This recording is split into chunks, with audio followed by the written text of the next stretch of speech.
ಈ ಗುರುವನ್ನು ಸ್ಮರಿಸಿ ಈ ಸಂವಿಧಾನದ ಪೀಠಿಕೆಯನ್ನು ಸುಶ್ರಾವ್ಯವಾಗಿ ಹಾಡು. Okay, all the best.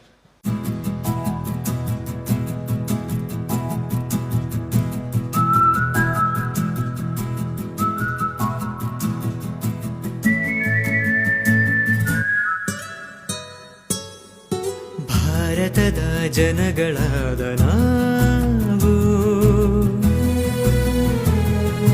ಭಾರತದ ಜನರು ನಾವು ಭಾರತವನ್ನು ಒಂದು ಸಾರ್ವಭೌಮ ಸಮಾಜವಾದಿ ಜಾತ್ಯತೀತ ಜನತಂತ್ರಾತ್ಮಕ ಗಣರಾಜ್ಯವನ್ನಾಗಿ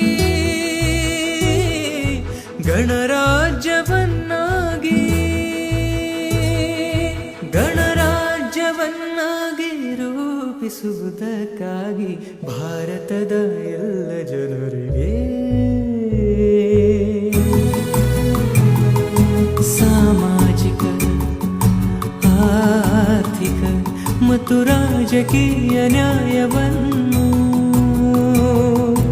ವಿಚಾರ ಅಭಿವ್ಯಕ್ತಿ ನಂಬಿಕೆ ಧರ್ಮ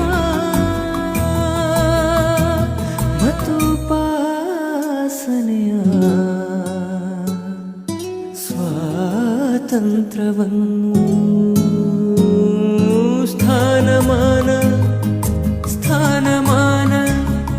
ಸ್ಥಾನಮಾನ ಮತ್ತು ಅವಕಾಶಗಳ ಸಮತೆ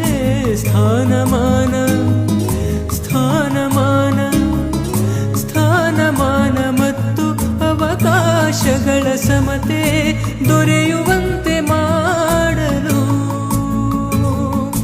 ವ್ಯಕ್ತಿ ಗೌರವ ದೇಶದ ಏಕತೆ ಸಮಗ್ರತೆಗಾಗಿ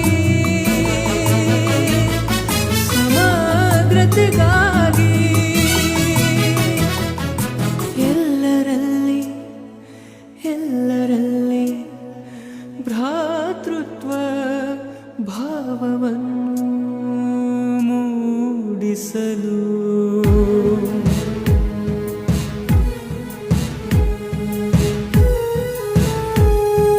ದೃಢ ಸಂಕಲ್ಪ ಮಾಡಿ ನಮ್ಮ ಸಂವಿಧಾನ ಸಭೆಯಲ್ಲಿ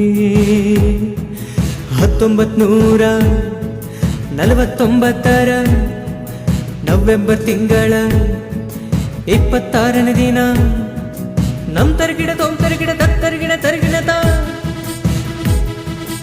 ಈ ಸಂವಿಧಾನವನ್ನು ನಮ್ ತರಗಿಡ ದತ್ತ ಈ ಸಂವಿಧಾನವನ್ನು ಅಂಗೀಕರಿಸಿ ಅರ್ಪಿಸಿಕೊಂಡು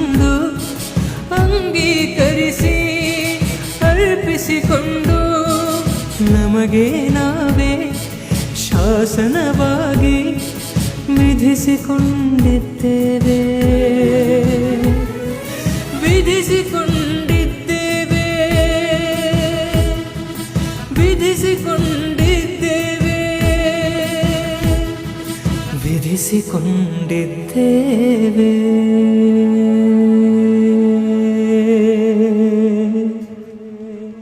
ಧನ್ಯವಾದ.